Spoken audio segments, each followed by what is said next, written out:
Hello, my name is Arvid and I work as the UX Director at Digitas LBi. I'm going to talk a little bit about UX portfolios and why I think they're important. So why is UX portfolio so important to have? A UX portfolio, for me, when I try to find good people to put in my team, is the easiest way to evaluate what a team member will add.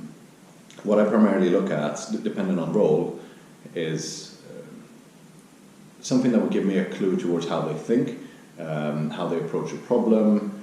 So if I were to look at a senior portfolio to begin with, for instance, I look for how they manage teams, how they've grown teams, how they nurture teams, how has the quality of the work within the team shifted from when they started working with them. If I were to look for more a junior portfolio, with the problems that comes with the junior portfolio, you don't have enough work. What's more interesting is to see how they think, something that showcases your personality. If that is, you're a dungeon master in Dungeons and Dragons, if you or do some scouting, if you play music in a band, anything that allows me to glean a little bit about how you think, how you plan, what is your general way of approaching a problem would be more interesting. If you were to write something, so would you rather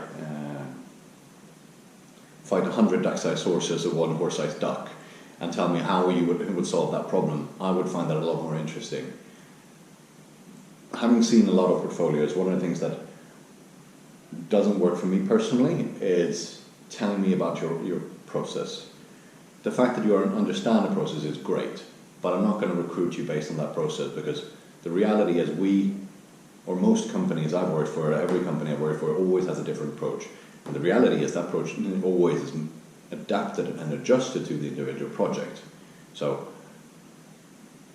if you are too dogmatic about your process, I'm probably more put off.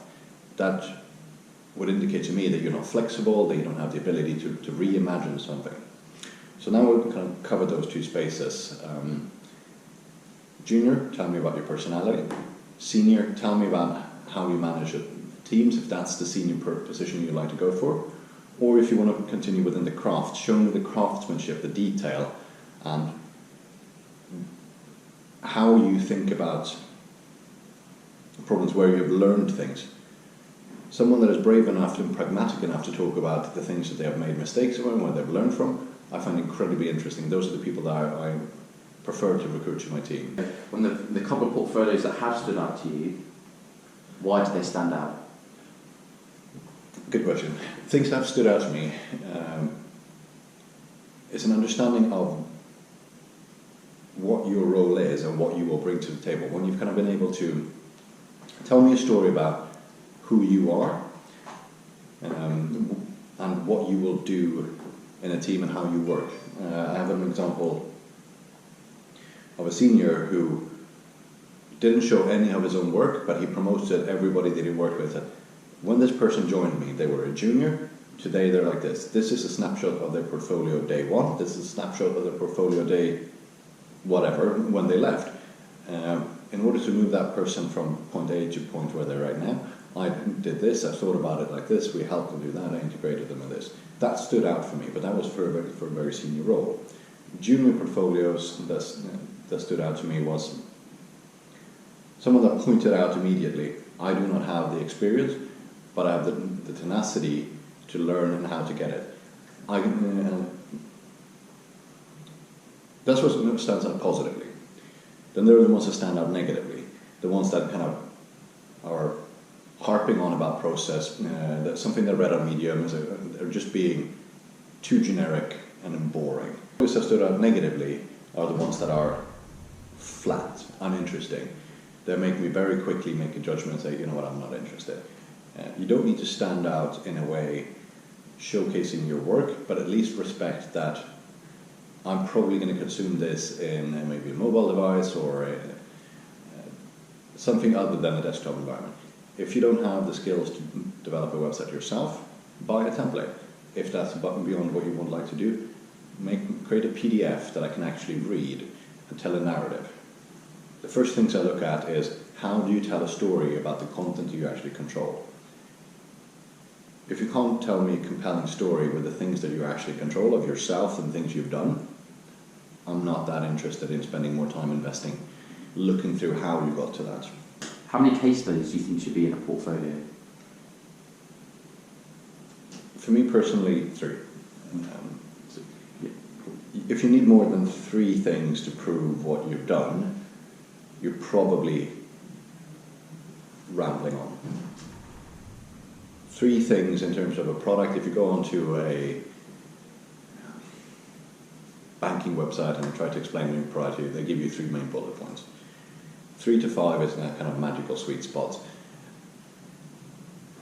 If you want to have more things allowing you to have a broader reach, a broader perspective, make sure that I can consume it all within 35 to 45 seconds of just glancing through. Headline it, make it quick, because the reality is we skim through it. I'm not going to spend time reading and investing unless I've gotten the sense that this is worth me committing to further. So 3 to 5, 45 seconds to a minute max of total consumption of getting the highlights. And as a UXer and as a designer, test the shit out of it.